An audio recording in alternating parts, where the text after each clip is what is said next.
Taxi driver was a jerk, bragging about how he had taken advantage of a drunk girl he picked up in the party zone of the city. It was the most uncomfortable taxi ride of my life. What is the most horrific thing that someone has told you super casually?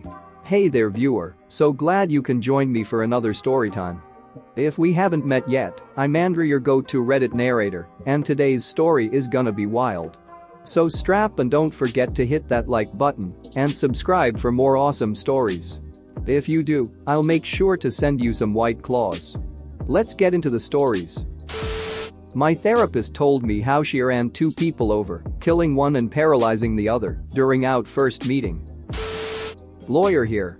I was representing a teenage boy charged with molesting a younger relative. His mother told me, "What's the big deal? I was molested as a kid and it didn't hurt me." I once asked my grandfather, "How you doing, grandpa?" And he said, "Not good, not good. I moved my bowels 3 times already today. Went to the doctors and they put a tube in my penis." Should I mention we were at a family funeral? Supervisor at work, Dwayne had his baby yesterday. Me, oh great. Boy or girl? Supervisor dead. Like WTF? Really? Poor guy and his wife had a stillborn. A relative told me about killing man who was attempting to rape him in the back of a truck once casually over drinks. Edit because English is confusing. The rape did not occur casually over drinks. The conversation did. I have homicidal intrusive thoughts. They border on impulses and I often feel like I'm being pulled towards them. I walked out on a date in the middle of a movie because I couldn't stop thinking about strangling her. To be fair, we were at a mental hospital. When I was in 7th grade, there was a rumor going around that a student had been raped during a football game. She got called to the principal's office in math class. It was a collaborative class, so 4 to 5 people at each desk. I was like, "I hope she's okay," and the girl across from me said, and I quote, "I don't know why everyone's making such a big deal about this. You can't rape black girls. Can't forget that one." I was on a date with this girl, and we drove by a fast food joint and a shared parking lot.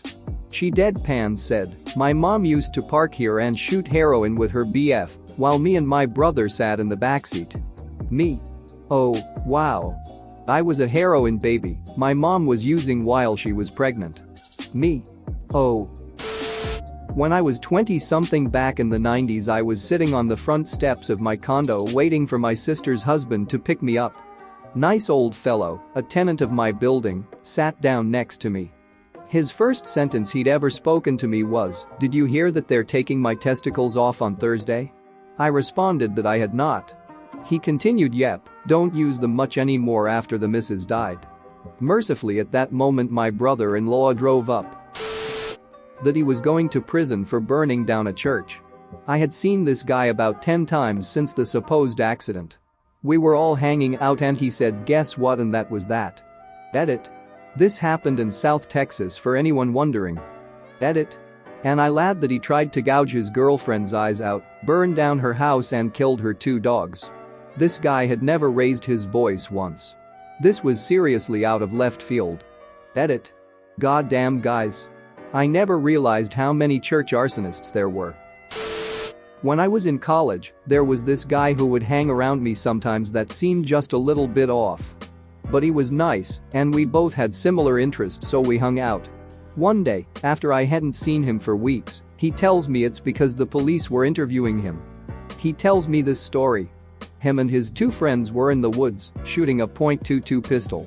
Friend number 3 tries to fire and it doesn't go off. Friend number 3 looks into the barrel to check the gun. The gun then goes off, firing the round in there, and then the next round. Shooting him twice in the face. You read that correctly. 3 guys went into the woods with a .22 pistol, 2 walked out, and the third was shot twice in the face and died. Anyone who knows anything about guns knows this is basically impossible. But since guy and friend number 2 both had the same story, and the cops had no way to prove otherwise, no charges were filed. I stopped hanging out with that guy. Forever. I called my cousin and at the beginning of the convo, I asked what she was doing. She said, "Oh, just standing at the counter looking at my hand." I thought it was a little weird, but my cousin is a little weird, so I forgot about it. Anyway, half an hour later she goes, the blood has now stained my shirt, I think I should hang up and go to the I was like, what? So she replied, oh, I stabbed myself with the meat cleaver 10 minutes before you called, and the knife is still in my hand. I'm fine, but my shirt is now ruined. I was joking with an acquaintance once, and he told me that he was going to move in a couple of months. We weren't really close enough for me to care, but I asked him why out of pure curiosity. In the same breath, without hesitation, he told me that he had been in the foster system all his life despite knowing his biological dad personally. His dad was some big businessman in New York City and didn't have the time to raise a son. He had been with 11 different families in 15 years, and in each one he prayed he'd get adopted. It never happened. The family that he was with at that moment told him they were thinking about adopting him, but changed their minds last minute. Now he's in a constant state of expecting to move because he just assumes that no one will ever want to adopt him. If you're reading this, I hope you're doing good, Michael. A couple of years ago I was on one of those music festival cruises. I was sitting down waiting on my friends to finish their drinks and whatnot when this lady sits down next to me. Somehow we get to talking about dogs. I tell her about mine, she tells me that hers is a comfort dog. I didn't ask her to elaborate because it wasn't any of my business, but she tells me it's because she didn't leave her house for 5 years. Again, I didn't ask why. She went on to tell me, a perfect stranger who'd been talking to her for all of 5 minutes, that her ex-boyfriend was stalking her and broke into her house, so she had to shoot him and kill him. A guy I worked with said that in the late 80s he lived with 5 other guys in an apartment in New York. Some time after the HIV test is developed, all of the roommates agree to get tested. Apparently the results were mailed to them. Basically, one guy got the mail and opened everyone's test. In so doing he finds out one of the roommates has HIV. He shows the test results to every roommate except the guy who is HIV positive. Then they destroy the test results. They all pack their stuff and abandon apartment and the HIV positive guy. None of them ever spoke to the HIV positive roommate again. They never told him his test results. The guy I worked with laughed so hard telling me this story. It's ducked up. The guy I worked with had no remorse or a second of compassion even 30 years later, and knowing the HIV positive roommate probably died. Who knows how many people the unknowing HIV positive guy may have unknowingly transmitted HIV to before he had serious symptoms. JP, if you're reading this, duck you. Heartless bastard. My mom was in the in September 2019. She had stage IV colon cancer and was in a lot of pain and other stuff. The DR came in and just basically said, well, you have some heart failure and your liver is failing. And just walked out. WTF. My mom died 14 hours later from septic shock that they did not tell us but had it wrote down in her chart. Ugh. Makes me so angry writing it. Edit. Wow, I had no idea this would get that much attention. Y'all are more sympathetic than my therapist. Thank you to whomever gave the award. I don't know what it means, but thanks. Edit 2. My mom was actually getting treatment in Houston in July 2019. She had sepsis then, and her oncologist told her to call all family and friends in as if something happened, it would happen quick. Her sister was the only one with her then, and the rest of the family was 8 hours away. We hauled ass there, and her DR was shocked that she was okay. We met with him after she got out of hospital there, and he said, there is nothing else we can do but go to your local hospital, and they might have something, or we recommend you go on hospice.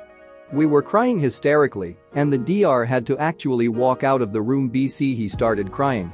So, we came home and she met with local oncologist 2 hours away. He was rude and didn't understand why she was trying to get treatment close to home. She was supposed to have blood work done every week, I think. The day before she passed away, she went to her primary DR and was 5 or so minutes late, and they cancelled her spot without calling. Apparently they don't realize PPL with cancer get weaker and weaker and are going slower than normal. Not that having that appointment would have changed the outcome, but holy crap. We could have had a warning or something.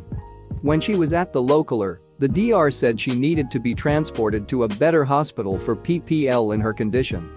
This was at 8 a.m. She didn't get transferred until 3:30 p.m. to a hospital that was 3 hours away. When my aunt and I got there, she wasn't responsive, she was at local ER. I had to call my dad and younger brother and tell them she wasn't going to make it. That was the hardest thing I have ever done.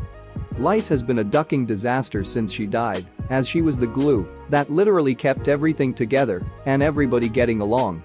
I have been so depressed and angry since everything. Sorry if this is all over the place. Thanks for reading. Thanks for watching. What did you think of the story time? Let me know in the comments below. If you liked the video, smash that like button and subscribe so you don't miss any more story times.